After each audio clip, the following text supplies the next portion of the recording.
Um, so let me give you just like the very beginning point about mixing, and then if you have particular questions, you can.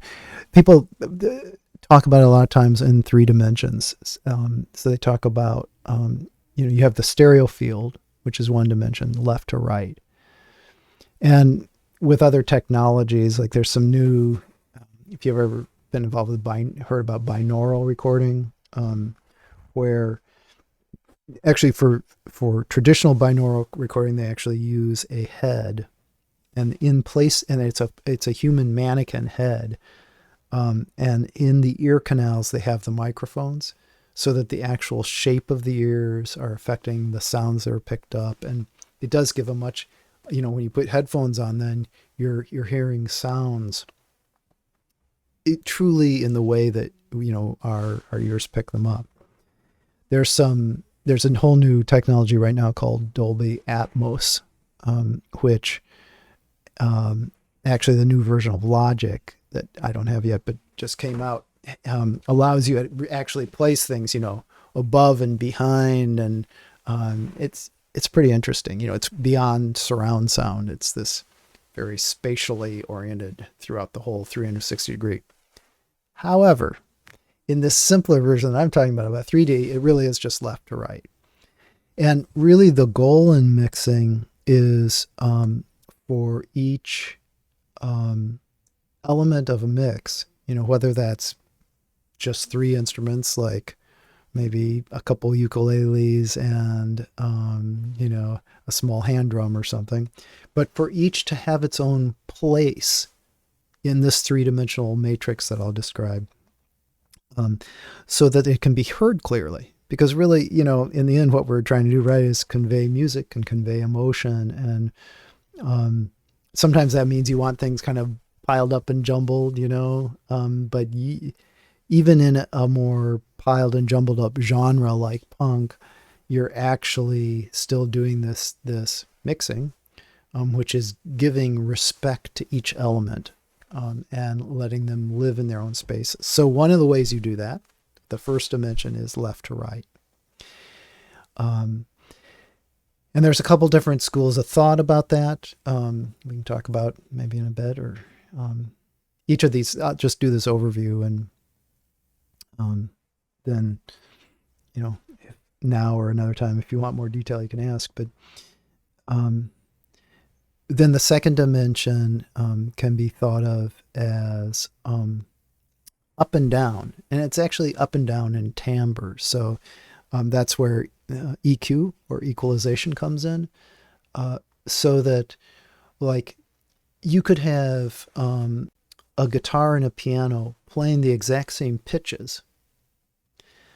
But as we know, and again, I think this might be some, I don't know if you run into this in your education and, your teaching and stuff, but the reason why, a middle C on a piano sounds different than the same frequency middle C on a guitar is the overtone series, created by different things, like the string vibrating on a piano compared to the string vibrating on a guitar, or a column of air vibrating in a flute.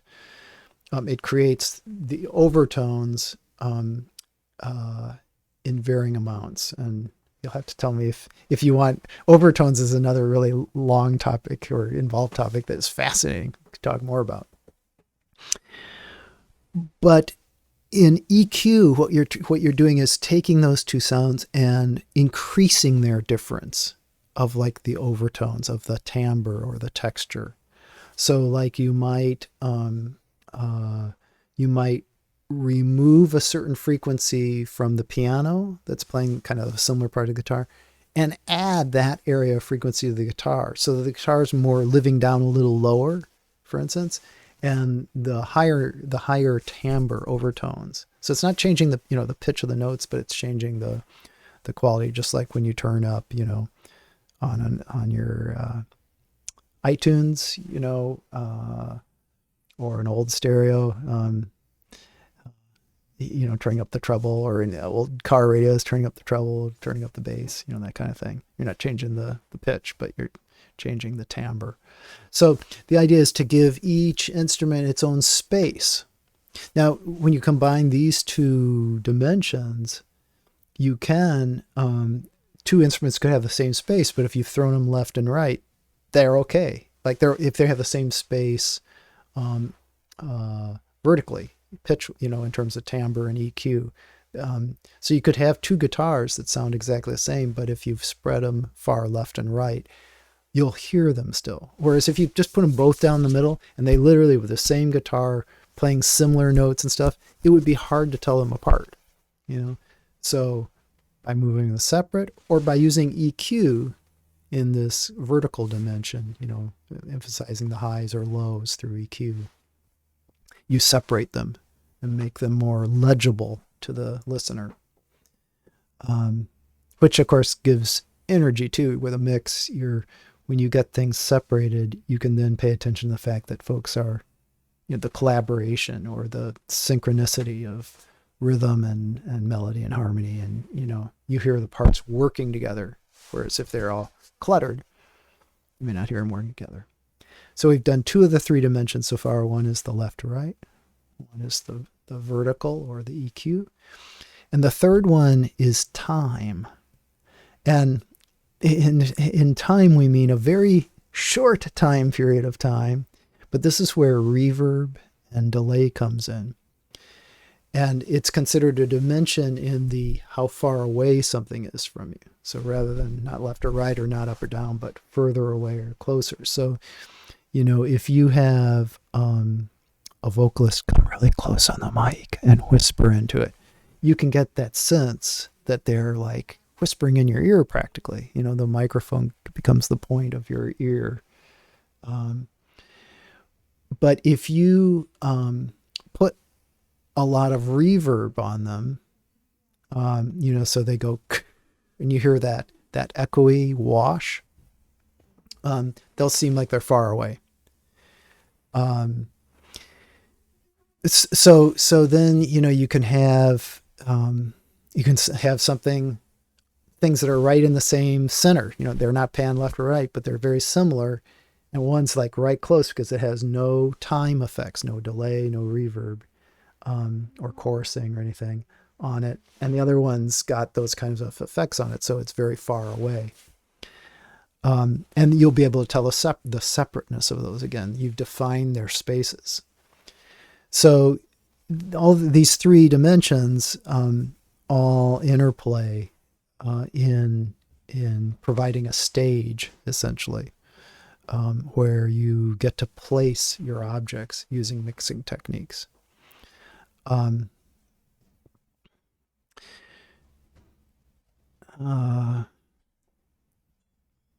That I think is like the overview, and I'd be curious to know if that's like review for you. Is that, is it? It's fascinating. Do you want me to? Is there a part of it I could any one of those the stereo piece, the EQ piece, the vertical, or the time delay? I could talk more about. I could go into more detail if you want.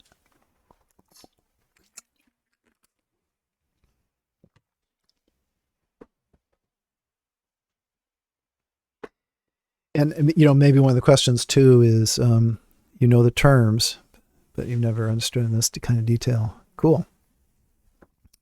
Like yourself, I was a teacher. I actually grew up in a family of teachers too, educators, teachers of teachers. So I've always enjoyed, explaining and thinking and, if you're recording yourself at home, I know you have the Roland Looper, but if you're recording yourself at home, I'd be curious to know what software you have. You're not trained in recording or producing. Yeah. I'm not formally trained in it either. But I did, I guess, through internships. I've trained in the field and worked in studios before I had them. I don't know if you have software already, or if you were thinking of actually going to a studio and having somebody else kind of do the work of recording for you, which of course is a great option, although in COVID times is less attractive to most of us. Um, uh, if I knew your software, for instance, I might be able to talk a little more specifically.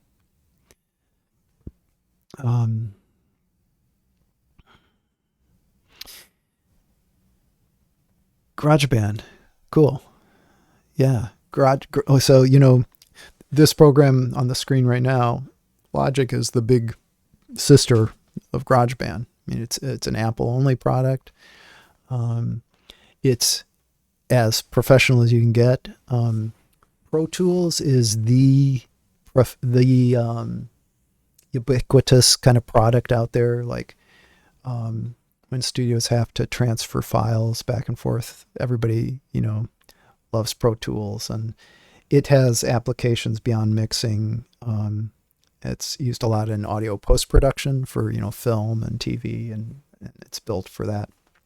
Logic, like GarageBand, is much more oriented towards the musicians and towards composing, but it's a fully featured program. Like if GarageBand is enough to play with a little bit, but if since you're on Mac, Logic is $200, I think it is, which is incredibly cheap. Pro Tools is like $1,000 basically,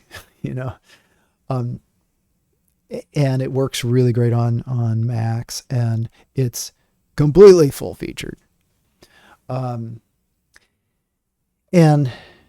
for example, I mean, this little goodie that I'm working on here, I could take just one. Let's take the bass part here, and you recognize, you can see the GarageBand like little, they use the same kind of icons there, and I mean it definitely, there's a way actually you can take your GarageBand pieces and just port them right into Logic. I've never actually used GarageBand. I was a Pro Tools user when I was doing this professionally, and only since I came back to music sort of and wanted to break away from the commercial work, I picked up Logic. But right here we have the pan left and right, which gives us that one dimension. There's again more I can say about that on not the 101 class, but the 201 class on it. But then over here, this is the actual channel where the signal, this is similar to GarageBand too, but let me turn off the click. Where you can see the signal coming through, and I've soloed that channel. You have the chance to solo channels or mute them. And then this is where it gets really rich, is here in the audio effects.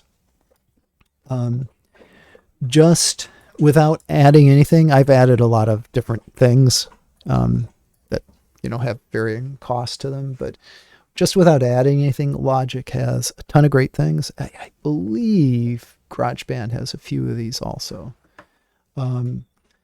But this list right here all come with Logic Pro. And amps and pedals are things for guitars, and that they vary in all those categories. They're, the typical guitar pedals, like, distortion is one of those vertical ones because it changes the tone. A stereo tremolo effect, which is a 60s thing, that kind of swings from side to side. Well, that's obviously a left-right thing. And then lots of reverbs and delay pedals for guitars, and that's that back and forth third dimension. Delay, just as I mentioned, distortion is a tone thing. Dynamics, let's see. I heard somebody describe this the other day. Did they describe it as? I can't remember if they described it as a time effect. That's one of the more complex ones, and we can talk about that sometime. It doesn't quite fit into other categories, although I think of it a little more in the EQ area, but I think some also think about it as time related.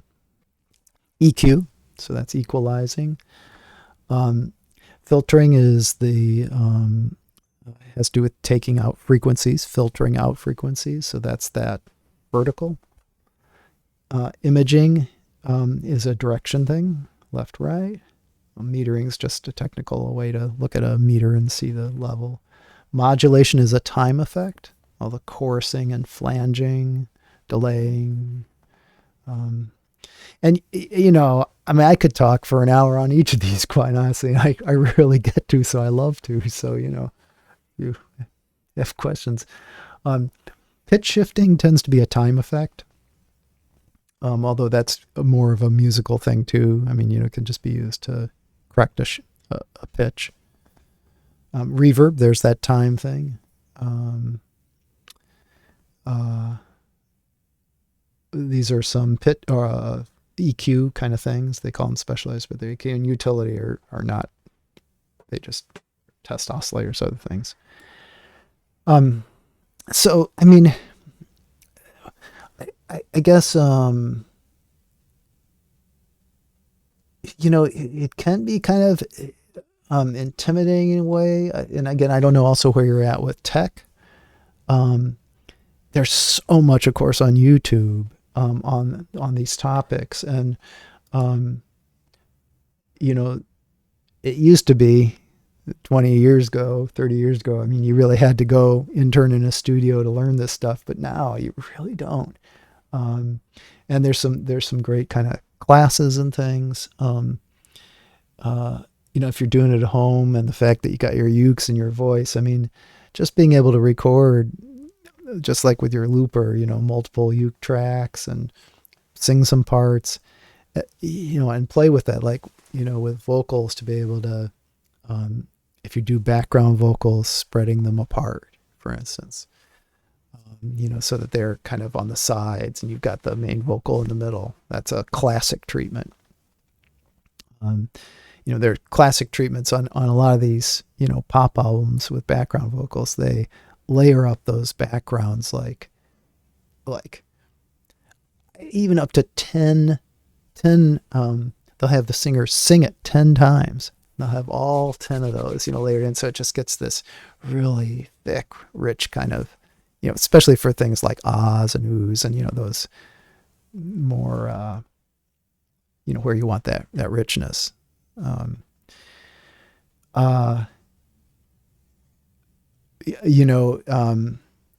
If you're recording ukes, there's lots of opportunities there for playing with the EQ and finding the right place for that. A challenge, certainly, with recording voice and ukes. Anytime you bring a mic into it, it introduces, another variable in terms of how, you'd all those layers would be on separate tracks. In fact, sometimes, like, there's tricks like, even, let's say you have 4-part harmony. You put, let's say, take one of part one, take one, part one, take two, part two, take one, and not quite all the way left on this one, and part two, take two. And you start to fill in like the circle by putting it, at first at 9 and 3, then at 10 and 2, and then at 11 and 1, or even smaller gradations, multiple takes of different parts. So it just becomes this rich fan of background vocals. But again, it all depends. You make, you sing in duplicate parts. There are also times where people actually just duplicate, like I can take this bass and,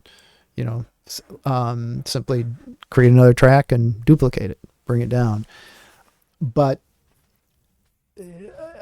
also, I think for your, thanks. It is cool. I think from what little I know about you musically, I think you'd, the duplicating apart exactly, like taking the audio file, putting on another track and spreading it apart, tends to be a more mechanical kind of sound, doesn't have the warmth and humanness to it as much.